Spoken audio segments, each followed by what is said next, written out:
Halo semuanya, perkenalkan nama saya Jusilina Temana Salim dari kelas 12 IPA. Di sini saya akan menjelaskan materi kelas 12 mengenai konsep garapan pergelaran tari. Yang pertama, improvisasi gerak dalam tari. Improvisasi dalam tari merujuk pada proses spontan dan kreatif di mana penari menghasilkan gerakan atau pola gerakan secara langsung, tanpa perencanaan sebelumnya.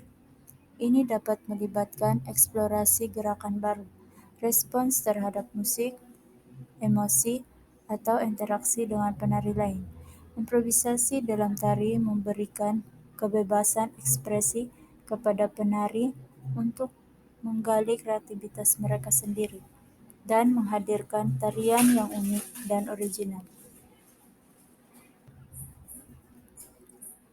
Improvisasi dalam tari sering digunakan dalam konteks tari kontemporer, tari eksperimental, atau tari bebas.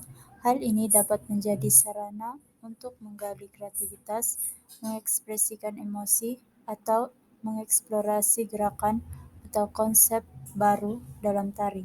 Improvisasi juga dapat digunakan sebagai teknik pelatihan bagi penari untuk mengembangkan kepekaan kinestetik, kemampuan berkolaborasi, atau ketangkasan dalam menghadapi situasi yang tidak terduga dalam tarian. Dalam praktiknya, improvisasi dalam tari seringkali merupakan proses yang sangat subjektif dan bergantung pada preferensi atau gaya individu dari penari atau koreografer yang terlibat.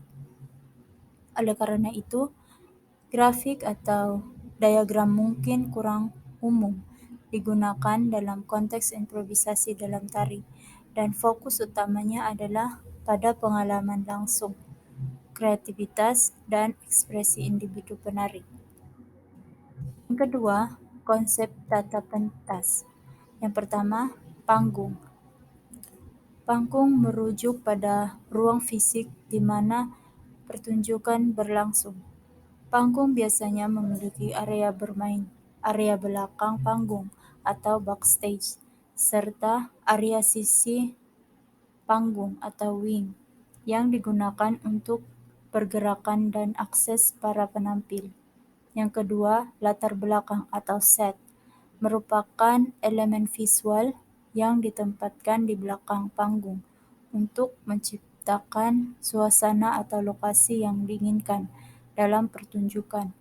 Latar belakang bisa berupa struktur fisik seperti dinding, pintu, atau jendela, atau bisa juga berupa proyeksi video atau gambar.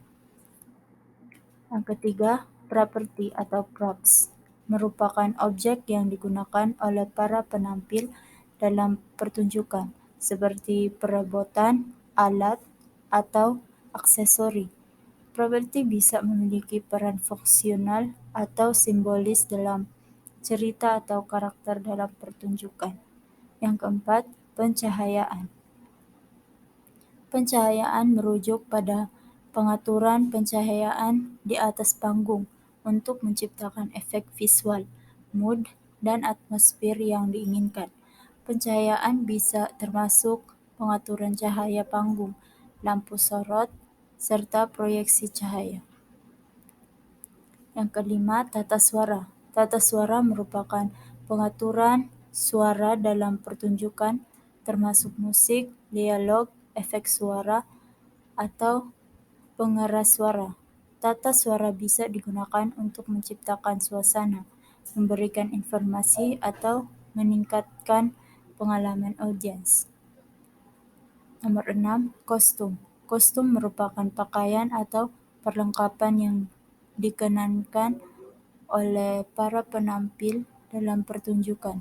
Kostum bisa mencerminkan karakter, zaman, atau tema yang diangkat dalam pertunjukan. Ketujuh, tata rias atau make up merupakan pengaturan tata rias atau rias wajah para penampil dalam pertunjukan. Tata rias bisa digunakan untuk menggambarkan karakter, mengubah penampilan, atau menciptakan efek visual yang diinginkan. Konsep tata pentas penting dalam menciptakan keseluruhan pengalaman visual dan estetika suatu pertunjukan. Hal ini melibatkan perencanaan, desain, dan koordinasi antara berbagai elemen tata pentas untuk mencapai visi artistik yang diinginkan dalam suatu pertunjukan. Tata pentas juga dapat berfungsi sebagai alat untuk mengarahkan perhatian audiens, menggali emosi, atau menggambarkan cerita atau konsep dalam pertunjukan. Sekian dari saya, terima kasih.